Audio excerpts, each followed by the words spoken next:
Mən böyük məmnuniyyətlə sözü bu kitablardan birinə, yəni Zakirə Əliyevanın kitabına səbəb verəm. Mənzər xanım, bağışlayın. Mənzər xanımın kitabına ön söz yazan, deməli, ön sözlər, deməli, bir dəqiqə bağışlayın.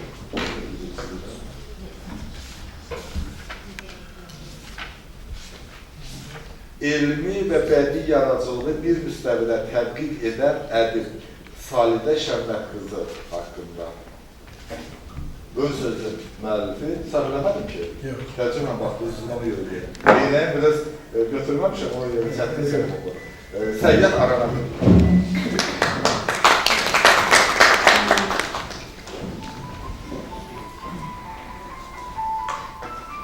İstər Mənzər xanım, istər Salidə xanım, mənə son dərəcə əziz olan kök harda verir. 1976-cı ildə, bilmirəm kimi yadına düşəcək, Sadikafə İmkanı yaradıcı gənclərlə iş haqqında adlı məşhur bir qərar çıxır. Hə, düz 50 il bundan qabaq. 50 ildir, yoxsa 60 il. Nə qədər deyil? Ən az 50 il. Və ondan sonra bütün müttəfiq respublikalarda yaradıcı gənclərlə işlə bağlı, sonra daha çox şairlər, yazılar daxildir. Amma rəssamlar da, memarlar da filan da. Amma bu gənc deyəndə bu yazı pozu adamları nəzərdə tutulurdu. Hər bütün müttəfiq respublikalarda böyük bir hərəkat başladı. Azərbaycanda da o zaman bu böyük Sadikafə İmkan onun qərarıdır. Burada bir inkar edilmək olar və yaxud da ki, dərhal işə başlamamaq olar. Azərbaycan Yazıçılar Birliyi ilə işə başladı. Rəhmətli İmran Qasımov deyəsən vaxtıydı. Ya Mirzə müəllimin rəhmətli ilə. Bu Yazıçılar İttifaqında, bax bu Natəvan qurulunda, onda qısqamələr düzülmüşdür elə. Bir yaradıcılıq studiyası deyilən bir mərkəz yaradıldı. Adı deyil, yaradıcılıq studiyası. Yadında qalsa, Yusuf Nərməkərin yadında qalar, qalan hamımız cavansız. Rəhbər təyin olundu, rəhmətlik Cabir Novruz, onun müavinləri təyin edildi, xalq yazıcısı, o zaman gənc, Mövlud Süleymanlı və o zaman gənc, parlaq, istedadlı şairimiz Müsbət Kəsməli. O dərnəkdən Mahirə xanım, Abdullah yadındadır, bir də Mənzər xanım. Biz deməli rayonlardan zaten bədii yazılarımızı göndərdik, bizi seçdilər, bir 50 nəfərə yaxın. Və bizim ədəbiyyatdan müəllim imzası tutan olan gənclərin əksəriyyətdə o zaman seçildilər, gəldilər və biz ayda bir dəfə bu yaradıcılıq studiyasında rayonlardan gəlir, indi Bakıda yaşayanlar da var idi, yazılarımızı oxuyurduq və bizə göstəriş verirlər, nöqsanlarımızı, çatışmazlıqlarımızı deyirlər. Bəli, 50 illik tərbiyə yoldaşım mı deyil, yaradıcılıq yoldaşım mı deyil, Mənzər xanım və o dərnəyin üzvü əziz, istəkli Mahirə xanım. Biz o 50 il bundan qabaqdan qalmış adamlarıq. Saadə xanım isə, ümumiyyətlə mənim diqqətimdə, yaddaşımda, təbii ki, ixtisasından bağlı da, digər baxımlardan da əbədi qalan imzalardan biridir. Onun təvəzzükarlığı, təvəzzükar alim sambalı və çəkisi həmişə diqqətini çəkir. O, Əsəd Cahangir demişkən, elə bu təvəzzükarlığı ilə də gedir, davam edir Mənzər xanım kimi. Amma ədəbiyyatın tarixində qalır. Əsas budur. Ədəbiyyatın tarixində qalmaq. Bir çox adamlar öz təvəzzükar dünyası ilə həmişə qalır və yaşayır. Bu cümlədən Akif Hüseyin mənim haqqında ilk dəfə söz deyən görkəmli bir tənqidçi.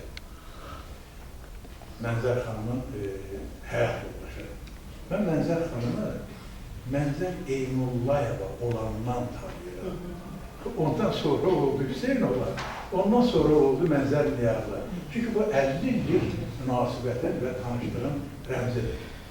İkinci diqqətimi çəkən cəhət Azərbaycan, belə deyim, ictimai ədəbi həyatı üçün mənə son dərəcə əziz gələn iki xanımın birləşib bir xanım haqqında kitab yazmasıdır. Kim bilir başqa belə bir haqq? Desin, xahiş edirəm. Yoxdur. Ona görə mənim diqqətimi çəkdi. Bu birinci, geçmişdə deyəmləri, məsələn, eşidirdik ki, şəxsən mən nənəmin bir hamımız xala deyildi. Düşünürdük ki, xala da, mən 3-cü kursu oxuyanda bildim ki, bu nənəmin bacısı böyle, bu elə belə padruqasıdır. 50 illik padruqa tarixi var idi. Mən 3-cü kursu oxuyanda bildim bunu.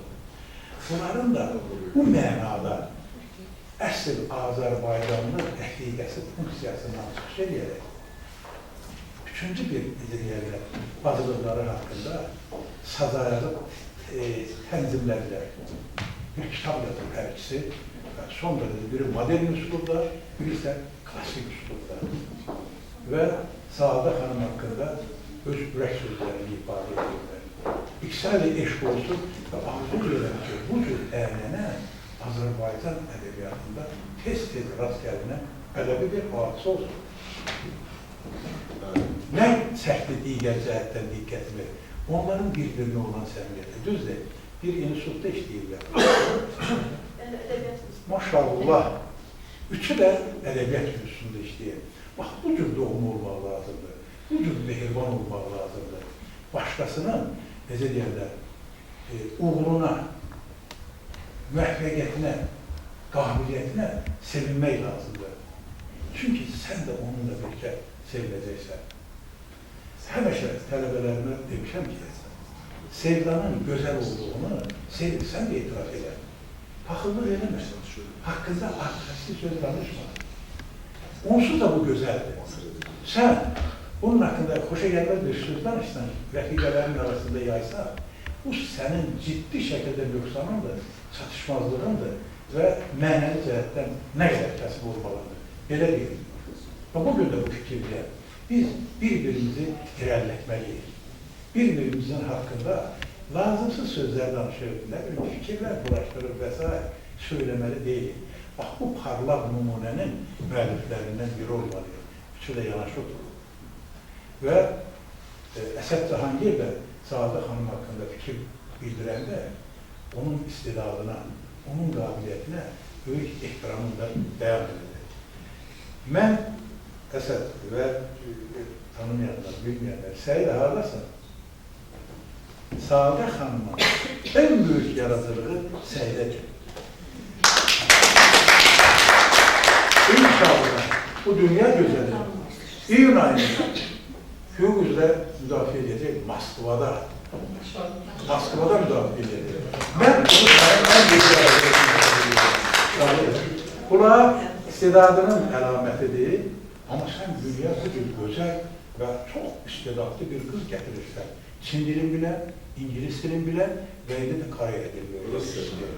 Bax, en böyük yaradıcılıq nümunə budur. Allah onu sənə bizim cəmaatın işlər, başa cəmaatın işlər. Elə bir söz var. Qaldı ki, sən istər nəsil yaradıcılığı. Mən daha çox sənin ədəbi tənqidi yaradıcılığında tanışım. Çünki hər dəfə verir. Müasir ədəbi prosesi sənsiz təsəvvür edilmək olmur. Mən bu əqidədəyəm, bu fikirdəyəm. İndi səni tanıyıram deyə, elə deyərəm. Zakirə xanımı mənə ayıb olsun deyilməliyim. Birinci dəfə də gördüm də boynuma alırım. Düzdür, mən Nizami Yusuf'la çox gəlmişəm. Nəsə Ellara xanımı çox yaxşı tanıyıram. Mənzər xanımı tanıyıram, siz tanıyıram. Zakirə xanımı birinci dəfə də görürəm və o tanışda inşallah davam edici olacaq. Bu mənada Saadə xanımın istər yaradıcılığı, istərsə də nəsil yaradıcılığı diqqət çəkəndir. Cəlb edicidir. Hiss edirsən ki, orijinal bir qələm sahibidir. Amma reklama arzu edilən səviyyədə deyil. Bunu da demək istəyirəm. Yəni, indi başqa adamlar da var.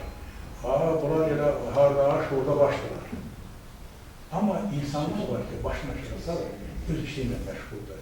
Düzdür, cəmiyyət onu görür. Çinlilər xoş yerə dedir ki, sən başını aşağı sal, öz işinlə yaxşı məşğul ol, səni görəcəklər. Mən həyatdan o qədər belə bu faktlar rast gəlmişəm. Dönə-dönə, adlar çəkərəm ki, məşhur adamlar, hətta bir akademikdir, görür. Məsələn, Heydər olur, mən bunu öndərdən danışmaq istəyirəm. Onun iclaslarda müəyyən adamlar çıxış edirdilər. O əyilib yanındakına sakitsə, çox güman ki, bir və yaxud iki söz deyirdi. Yanındakı da çox məşhur adam idi. Cibindən bıraxmaq çıxardı, bu ona yazıldı.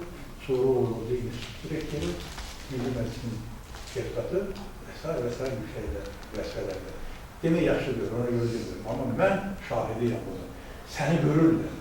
Və bu mənada Saadət xanımda görünür və Allahın da nəzəri üstündə olduğuna görə o cür istedadlı bir övlad qəşq edir. Saadət xanım, mən sizə hər bir saadətin, xoşbəxtliyin əsası sağlamlıqdır. Mən onu arzu edirəm. Bax, deyəsən, yox, Akademik Opera Balet Teatrında Səməd Ruhunun əlciliyi keçirilirdi, radyodan qulaq asırdı. Oradakı evindən, burada balet teatrı. Danışırdılar, xoş sözlər verirdiler, əlbəttə. Hamı gəlmiş bu əlciliyi görürlər. Səməd Ruhun nə dedi? Dedi, təşəkkür edirəm sizin hamınıza. Amma mən sizin hamınıza dünyanın ən böyük neyməti olan can sağlığını bilirəm. Saadət xanım, mən bunu sizə arzulayıram. Həmin o can sağlığı. Çünki o yoxdursa, saadət yoxdur, xoşbəxtlik yoxdur, bəxtəvərçilik yoxdur. Sən ola bilər, dünyaya gözəl olarsan, amma hansısa bir xəstəliyin ucu baxımdan o yaradığı davam edə bilmərsən və yaxud ki, ümumiyyətlə xoşbəxtlik ola bilər. Mən sizə bir məsələ çəkim, bununla da sözümü tutarım. Bizim rayonda birinci katib işləyirdi. Çox məşhur katiblərdən biridir. O, mirətə qalmış xəstəliyi bunu tutdu. O getdi Kreml xəstəxanasına, akademik Çazovun qəbuluna düşdü. Çünki nomenklatur idi. Ora düşməliydi. Bu danışa-danışa xəstəliyin deyir və epikris deyirlər də, səbəblərsə, xəstəlik tarixçisi. Bunu yavaşca itəliyir Çazovun qarşısına. Çazov bu epikrisi götürür vərəqləyəndə o əlin atır cibindən dəsmala bükülmüşdür. Fabat dəsmala bükülmüş, haradasa kilograma yaxın zər, zinət yığılmış şeyləri. İmperial da var idi içərisində. Onluqlar, beşliklər, brilyantlar da var idi.